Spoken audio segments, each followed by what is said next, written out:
Hello. എനിക്ക് ചെറുപ്പത്തിൽ എന്താണെന്ന് വെച്ചാൽ എൻ്റെ എല്ലാ ഡ്രസ്സുകളും ഒരു മെറൂൺ ഷെയ്ഡ് അല്ലെങ്കിൽ ഒരു കുറച്ച് ഡാർക്ക് ഷെയ്ഡിനോട് ചേർന്ന ഡ്രസ്സുകളാണ് എൻ്റെ ചെറുപ്പത്തിലെ എല്ലാ ഡ്രസ്സുകളും. ഞാൻ ബ്രൈറ്റായിട്ട് വൈബ്രൻ്റ് ആയിട്ടുള്ള കളേഴ്സൊന്നും ഇടുകയൊന്നും ചെയ്തിട്ടില്ല.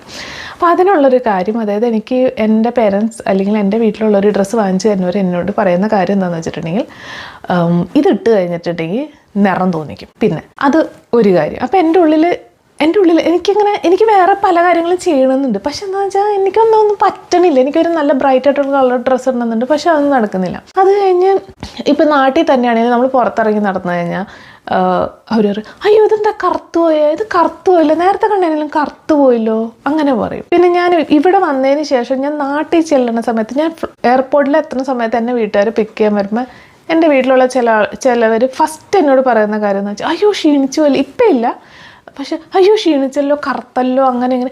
എനിക്കത് കേൾക്കണതേ ഇഷ്ടമല്ല. എനിക്ക് തോന്നുന്നു നമ്മുടെ നാട്ടിലുള്ളവരുടെ വിചാരം ഇങ്ങനെയൊക്കെ പറയുമ്പോൾ ആ മറ്റേ വ്യക്തിക്ക് തോന്നും ഓ ഇവർക്ക് എന്നോട് എത്ര കരുതൽ, എത്ര സ്നേഹം തോന്നുന്നതാണ്. എനിക്കങ്ങനെ ഒരിക്കലും തോന്നിയിട്ടില്ല. എനിക്ക് ഇറിറ്റേഷനാണ് ഇത് കേൾക്കുമ്പോൾ തോന്നിയിട്ടുള്ളത്. ഇവിടെ എങ്ങനെയാണെന്ന് വെച്ചാൽ, ഇവിടെ എൻ്റെ പാർട്ട്ണറുടെ ഫാമിലി അല്ലെങ്കിൽ എൻ്റെ നൈബേഴ്സ്, എൻ്റെ കൂടെ നിൽക്കണവരെല്ലാവരും ഇവിടുത്തെ വരാം. അവരെപ്പോഴും ഞാൻ എന്ത് ഒരു കാര്യം ചെയ്താലും അവർ അപ്രീസിയേഷൻ ആണ് തരാറ് എപ്പോഴും. അതായത് ഇപ്പോൾ ഞാൻ എൻ്റെ ജീവിതത്തിൽ മുന്നുണ്ടായിട്ടുള്ള, എൻ്റെ ജീവിതത്തിൽ വന്നു പോയിട്ടുള്ള ആൾക്കാരൊക്കെ എന്നെ വളരെ ഇതായിട്ട് ബോഡി ഷെയിം ചെയ്തിട്ടുണ്ട്. അപ്പോൾ അതുകൊണ്ട് എന്താ സംഭവിച്ചതെന്ന് വെച്ചാൽ, എനിക്ക് ജോലി കിട്ടി പൈസ എൻ്റെ കയ്യിൽ വരാൻ തുടങ്ങി. ഇപ്പോൾ ഞാൻ ഒത്തിരി ഇങ്ങനെ സ്കിൻ ബെറ്റർ ആവാൻ അല്ലെങ്കിൽ ഇതിന് എൻ്റെ മുഖത്തുള്ള പിഗ്മെൻറ്റേഷൻ പോകാനായിട്ടൊക്കെ ഞാൻ ഓരോ സാധനങ്ങൾ വാങ്ങിച്ച് തേക്കുമായിരുന്നു. ഒരു ഗുണം ഉണ്ടായിട്ടില്ല, ഒന്നും ഉണ്ടായിട്ടില്ല. എൻ്റെ സ്കിൻ ആവാന്നല്ലാണ്ട് എനിക്ക് ഒരു ഗുണം ഉണ്ടായിട്ടില്ല. പക്ഷെ ഇപ്പം എന്ന് വെച്ചാൽ എൻ്റെ ലൈഫിലെല്ലാം നിറഞ്ഞു നിൽക്കുന്നത് എന്നെ ഒരു രാജകുമാരിനെ പോലെ കൊണ്ടു നടക്കുന്ന ആൾക്കാരാണ്. Touch wood. അവരെപ്പോഴും എന്നെ എല്ലാ കാര്യത്തിനും എൻ്റെ നന്മയാണ് പറയുക. അവരൊരിക്കലും എനിക്കൊരു മോശം ഫീലിംഗ് ഉണ്ടാക്കാൻ അവർ ചെയ്യുന്നില്ല.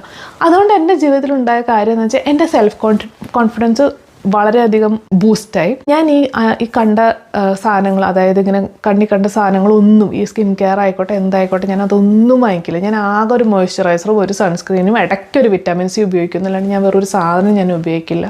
ഈ DIY അങ്ങനെയൊക്കെ പറയുന്ന സാധനങ്ങൾ ഇതെല്ലാം നമ്മുടെ സ്കിൻ ബാരിയർ നശിപ്പിക്കുകയും ചെയ്യുക. എത്ര ഇതൊക്കെ പറഞ്ഞാലും ചെറുപ്രായത്തിലൊക്കെ എന്ന് വെച്ചിട്ട് നമ്മുടെ സ്കിൻ പെട്ടെന്ന് റിജുവിനേറ്റ് ചെയ്യും. അതുകൊണ്ട് നമ്മളിതൊന്നും അറിയില്ല. പക്ഷെ കുറച്ച് പ്രായമായി കഴിയുമ്പോൾ നമുക്കിതെല്ലാം തിരിച്ചു വരും, അതിൻ്റെ ഡീമെറിറ്റ്സ് ഒക്കെ. എനിക്ക് തോന്നുന്നു നമ്മുടെ സമൂഹവും ഒരു പങ്ക് വഹിക്കുന്നുണ്ട്. നമ്മൾക്ക് ഇൻഫീരിയോറിറ്റി കോംപ്ലക്സ് വളരാനും അല്ലെങ്കിൽ അങ്ങനത്തെ ഒരു കാര്യത്തിൽ നമ്മുടെ സമൂഹവും പങ്കുവഹിക്കുന്നുണ്ട്. ഈ നമ്മുടെ ഇൻഫീരിയോറിറ്റി കോംപ്ലക്സ് ആണ് ഈ പറയുന്ന യൂട്യൂബേഴ്സും അല്ലെങ്കിൽ അവരും ഈ ബ്യൂട്ടി ഇൻഡസ്ട്രി മുതലാക്കുന്നത്. ഓക്കെ.